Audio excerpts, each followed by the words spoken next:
FIFA membuka penyelidikan soal kemungkinan adanya pelanggaran dalam pertandingan Belanda versus Argentina pada babak perempat final Piala Dunia 2022.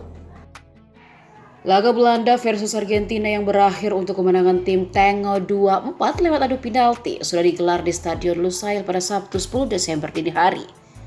Duel yang mempertemukan Belanda versus Argentina memunculkan banyak drama, baik di dalam dan luar lapangan.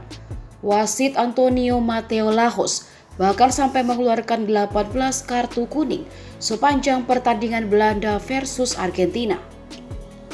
Catatan 18 kartu kuning itu menjadi yang terbanyak dalam sejarah sebuah pertandingan di Piala Dunia.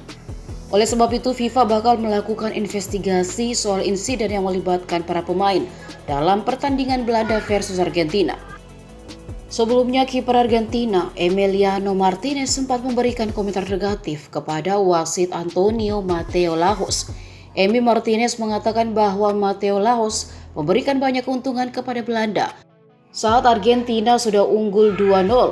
Argentina memang sempat unggul 2-0 lebih dulu lewat gol Nahuel Molina dan Lionel Messi. Namun Belanda bisa membalas dan menyamakan kedudukan menjadi 2-2 via Dwigol Wout Weghorst pada pengunjung laga.